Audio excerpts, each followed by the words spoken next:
Hey, Kate, we are going live any second now. Who do you want to do a shout out to?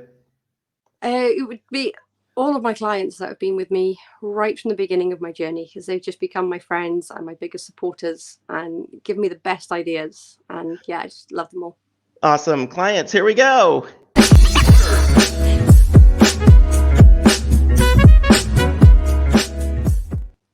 Ladies and gentlemen, we are talking today with Kate Smith, and I think she's our second international guest. She's from Wales in the UK. She specializes in intuitive healing and coaching. She actually teaches people how to use their own psychic abilities to heal their past trauma so that they can manifest their lives that they actually love. So, Kate, welcome to the show. I am happy to have you here. Thank you for having me. It's really, really exciting. So there's a couple of things that everyone should know about you, and they're amazing things. One is you are blind. So if you Yeah, guys want to just make but things on the camera that she can't see, don't do that. That's not nice. But how yeah, do you how do I you have sight, but not an awful lot. yeah, right. Like I'm blind if I take off my glasses, so I can't really see you now. But uh, and the reason that that's important is because you have Soma, who is your dog, and you are training Soma to be a The sight guide dog. dog. Is that the right word for you? I suppose sight dog would be better. It's I get around fine day to day with my stick, but it's just finding tasks that I want him to be able to help with. Sometimes you need more intelligent help than a white stick. Okay. Like find my mum, find the car, find my way back to the table, find my son, find my phone, find my glasses, please. I've lost them for the 12th time today. Just Okay. that little stuff, things like that. So how do you train Soma to do this? And Soma's a puppy right now, right? He is a puppy, yeah. At the moment, we're going to be working with different trainers, and I've kind of planned it out a little bit, but we're just starting with the puppy training for now, and just bringing in some sort of basic conditioning, some words that he's used to, rhythms and patterns and things, and then we can. It's kind of making it a game, really. We might do some scent training in with it as well when it comes to finding people. Uh-huh. Um, but yeah, there'll be more details to develop as we go along, really. But we're just want to nail the puppy stuff and just give him the best foundations possible so we can build up from Are that. there actually commands that you use to teach him to do certain things? There will be, but we're not there yet because he's 10.5 weeks old at the moment. So Okay. we're just kind of working on real foundation stuff and just planning our path forward, really. I think that's amazing. You Yeah, also, too. I do work with rescues, and you do work with them also, or you have done work with rescues? Not with rescues now. I haven't done that. Okay. Yeah. I just love dogs, cats, everything but snakes. I'm really not on board with, but I don't think people should kill them. My sister just got one last week for her birthday, a snake. Wait, she got a snake for her birthday? Yeah, she's got a royal python for her birthday. Yeah, okay. Not Get sure what the busy. puppy's going to think of that. Yeah. Well, let's talk about this healing that you do in coaching because you do the intuitive healing. What does that mean for people that want to actually learn how to do this technique? So it's basically using our extra perceptions, and it's so much easier than people realize. People often think that psychic healing or any psychic ability is something you've got to be in a trance state for half an hour and for forever to get to, and it's some sort of it's way up there, but it's not. And that's why a lot of people find it difficult because they think it should be bigger than it is. But all of my work, it just starts with those little wisps of intuition. It's that little nudge, it's that gut feeling, it's that little hint of something you feel, and just following that and getting people used to following the rhythm of how much information can come when you actually give it the attention that it warrants and let it come in. And that's kind of how I developed my ability, started there. So when someone comes to me with a problem like this is what I'm experiencing, I will just kind of focus on them and things just start cropping up, and it's like, okay, well, what I'm feeling is that this happened in the past with this person, and that's usually very spot on. And then we can join the dots and say, okay, because that happened when you were a kid, I don't know, the father was absent or the mother was emotionally detached or whatever it might be, this is what's led you into those patterns. And we can join the dots and help things to heal and to shift and yeah, make big changes for people. So when somebody has what's a typical, I'm not sure there are typical, what's a typical thing that someone will come to you and say, I have got this thing I want to fix. Relationships is one of the biggest ones at the moment. Okay. um, so it's, and that so often ties back to examples with parents. So so for instance, if someone's father was always absent a lot as a child, then they can be really striving to find that man again, and they might find themselves in relationships with people who are working away, people who are in the army, people who are in the forces, and they're finding the absence is there again. Someone they keep going back to work on the rigs or whatever it might be, and it's hang on, this pattern has come from what you were used to. It's basically your reference point. If your reference point was a narcissistic mum, then you may find yourself in narcissistic relationships going forward because it's the only thing you knew. It's what you grew up with. Like if I told you now, I'm going to get a metallic blue Audi A4. Okay. Okay. All next week you'd be seeing metallic blue Audi A4s. Okay. It's that reference point is set in our childhood. This is what male energy is like. This is what female energy is like. This is what friends are like. This is what family is. And if those are screwed up, then those are what you see going forward. Your further relationships tend to pattern your reference points. Gotcha. Yeah. Gotcha. And so now that's a emotional, internal kind of thing that you help heal. Do you also do other types of healing, like physical healings, like, you Yeah. know, So often physical problems, they tend to manifest because you're not on the path of your passion. Often I find people that are in a job that they've never had the guts to leave will come down into ill health, like fibromyalgia, polymyalgia, or other things even worse, or other crisis situations. It's something that they should have changed maybe a long time ago and never really had the guts to do it. And then if you don't change it, your body will manifest a situation to pull you out of it. And that's when people going through a crisis, a physical crisis, they really go into a lot of self-reflection and assessing everything in life. It's a good opportunity to, and a lot of people naturally do it. Um, and I find that when we guide people through that process, bring them back to themselves, to prioritizing themselves, to fixing all of the things that they tolerated that they shouldn't really have stood for, and get accepted from people, you build them back up, you get them focusing on themselves, on that self-love, and you find that a lot of the physical things then start to fall away. gotcha. So is there any difference between healing an emotional issue or physical issue, or is it the same sort of process that you I go mean, through for both? they're all emotional at the root. In my experiences, everything is a manifestation. Um, so there's always or a consciousness, and we'll say on a consciousness level, there's always a manifestation from something. There's something you need out of this situation, even if it's terrible. Um, like a friend of mine who had one of my earliest clients had real physical mobility issues, and Hmm. it was a really terrible, terrible time in her life. But from going into the inner work that forced her to do, allowed her to choose a completely different path. And when she was on a different path, the physical issues resolved themselves, just naturally. So That's yeah, amazing. there's always something in the consciousness. There's always some intention somewhere, not consciously, but in your energy field, something your soul is pushing you. No, this isn't what we came here for. We've tried to send the subtle signals many, many times, and it hasn't worked Right. yet. We're going to shove you really hard. Unfortunately, that's often what happens. So the Um, things that you do, you don't heal the person themselves. You heal or help them find what happened in their past, and those things, once they resolve them, help to solve. Yeah, so well, I will heal with someone. I always say, like, I'm not going to do healing to you because that's savior energy stuff and that's not really empowering. I will help people to find their own healing and I will facilitate that journey with them. So, I will go through healing processes where, so for instance, if we're dealing with childhood trauma, we'll go back to that time, not in a way of we need to relive everything and re-traumatize ourselves with it, but in the way that we're just going to go back and bring in what the energies that should have been there. So say your mother was always absent, you were left to cry a lot on your own or something, whatever it might be, then we'll bring in the energies of what that nurturing mother might have felt like.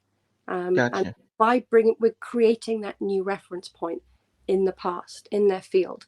So when you're then kind of going out about your day, you start to see the healthy energies, the healthy relationships, the healthy friendships, the Hmm. healthy co-workers, and opportunities and things that aren't struggle anymore because you've got that good base point to come from.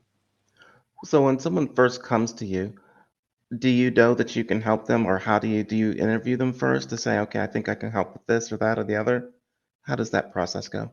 um I mean, doing one-on-one sessions, I'm open to do that with anybody. But I mean, I've got a lot of faith in myself and in the world.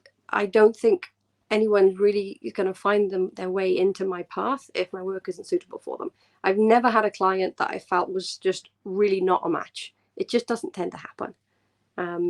And when I'm doing the teaching work, like the group work where I'm actually teaching people to do all this process completely themselves, to connect to other people's consciousness themselves, to use their own psychic intuitions and abilities in everyday life. I mean, the everyday life stuff is really fun. It's really good. I love teaching that stuff. It's literally, you just got magic powers basically in everyday life, but we just didn't know it.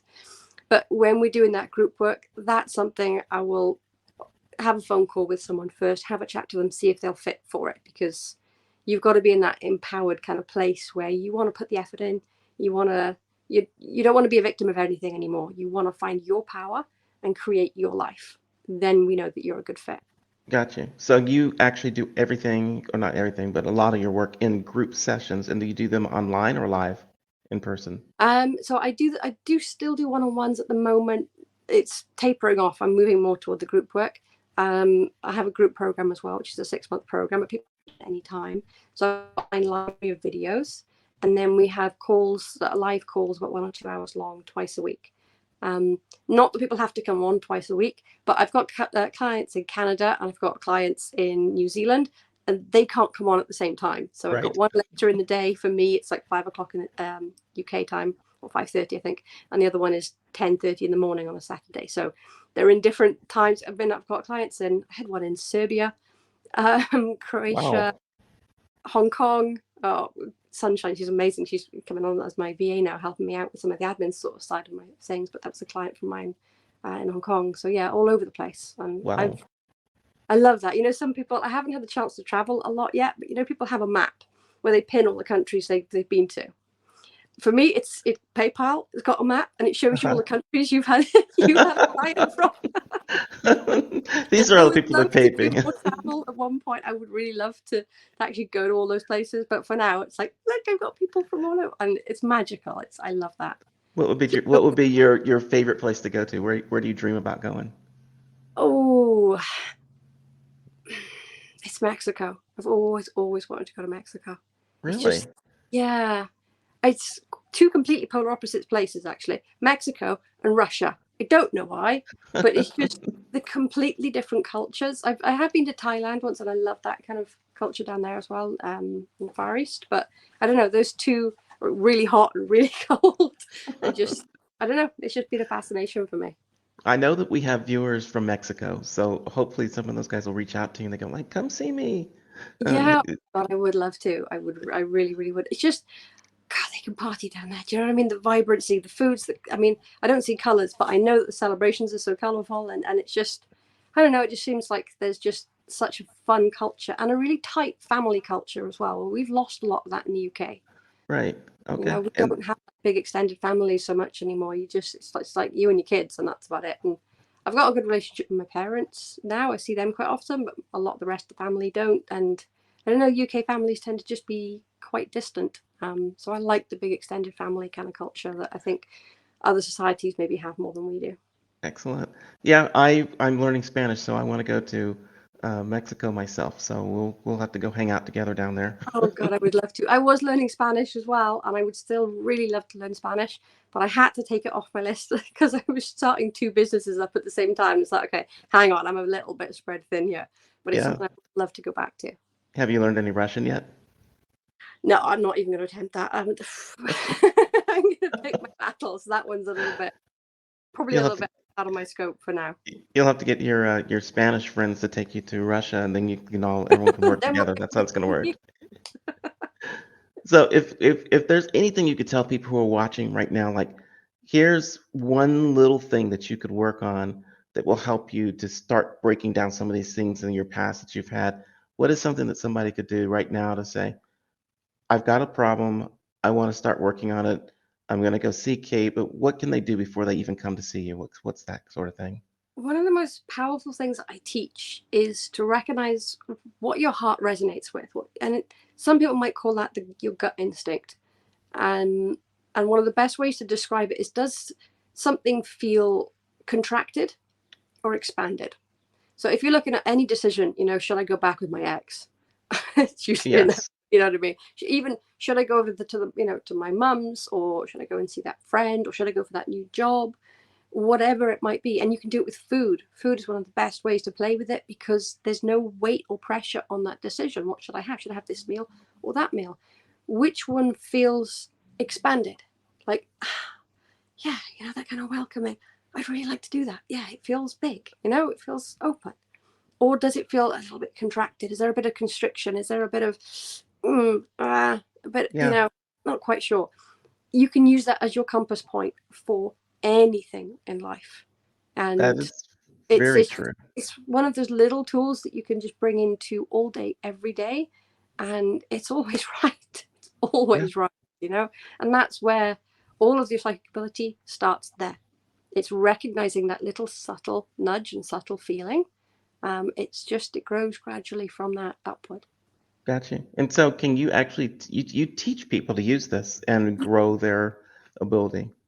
Yeah, I love that. We go all the way from, feeling whether something's right or wrong for you, all the way to connecting to another person's consciousness, you know, bringing in other information that you couldn't possibly have known, to playing with time, playing with our perception of, well, our ability within time. And that's Right. another really fun one. I've been like crammed for time, because my son's been playing up that morning, doesn't want to go to his dad's or whatever. And kids, trying to get kids out of the door, sometimes it can be hard.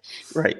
And I've got my call coming up. It's like, okay, finally everything's chill, he's happy, he's gone. Crap, I've got 10 minutes. And I've managed to go and have a shower, get dressed, sort my hair out, make myself look half presentable, tidy up a little bit for where the camera's going to be. And I'm looking, and it's like 7 minutes have passed, and I just burst out laughing, because it's like, how was that even possible? And I wasn't rushing.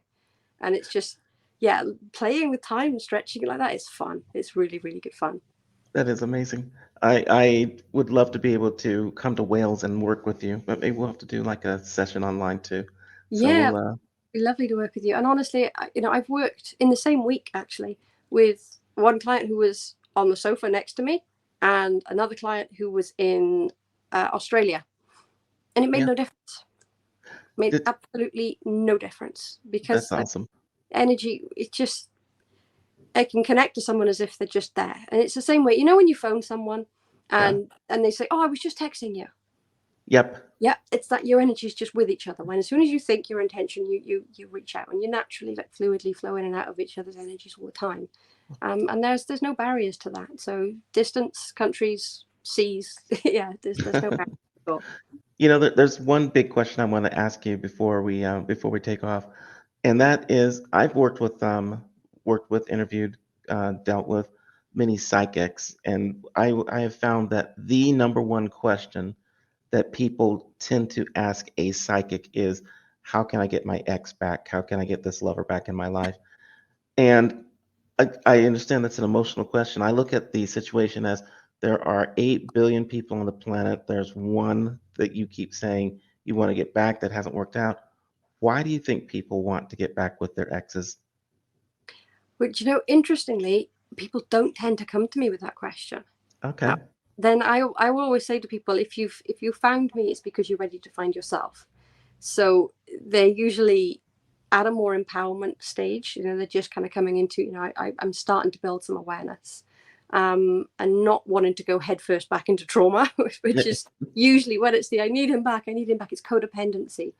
And it does come up sometimes. And we never progress in a straight line, so we can be feeling like, I know this is the right decision, I know I need to split, but then they still feel sometimes that you have that down day, and you feel like you want to go back. There can be like a tether, and part of it is it can even be someone who's quite abusive, but they Hmm. they care about the person, and they've just got so much love in them that they want to look after them, and they want to make sure that they're okay, even though they've been really crappy to them. So for whatever reasons, whether it's a just unhealthy relationship, or a little bit toxic, or worse, there's this sort of tether of codependency. And again, it can often come from patterns of childhood. That person is very much like their dad. Well, I don't Hmm. want to not have my dad anymore. And it's similar energy to that. And it feels like if I let it go, it's like letting go of my own father, Gotcha. energetically. So it's really hard, because it's such a familiar energy. it's really, really hard to let that go. So yeah, there's often a tether, and we kind of have to work on the understanding. And that's another thing with psychics. It's the cord cutting thing. I'm going to cut your cord. Yeah, No, it's just going to come straight back unless they understand and they grow and they find their empowerment and they find their own reason for why they want to let the cord go. And that's gotcha. where the progress really comes. And that's what you help people do, is figuring out Yeah, how to let that thing go. yeah, always have a really empowerment based approach, because I don't want to be in any kind of savior situation. Because if you help someone believe that they need to be saved, then they believe that they don't have the power to save themselves. And I don't want to help anybody believe that they don't have power, because they really do. Everyone Nice. has so much more power than they could possibly realize. And going into the teaching work and getting people to actually realize how easily they can do this, oh, that is magic to me. I love it. That is the best part of my job. I think that summarizes like the entire reason I want to have you on, is because you can get people to understand that they have the power themselves, and it's Yeah, something that, that they can do. that's my passion. Excellent. I want people to be able to find you. I think we can bring up your website here, the crystalforesthealing.com. Yeah, And you guys check that out. Get in touch with Kate. Um, it's been amazing and fun talking with you. I could keep going. This yeah. is supposed to be a lunchtime sort of thing, and I want people to be Little able to bite finish size. their lunch. Oh my gosh. Is there any one last thing you want to say to everybody before you go? Oh goodness. Just that life is so much bigger than we realize, and it's only because you didn't know how. It's not because you can't, or not because it's not possible. It's only because you didn't know. And when you do, oh my God, it opens up so much. That's brilliant. Thank you so much, Kate. Thank you for having me. It's been lovely to speak to you. And I love your energy. You're just so chill and calm and happy to talk to. And yeah, it's been really, really lovely to work with you. Thank you. Well, I'll see you in a couple minutes. Bye, Yeah. everybody. All right. Bye bye.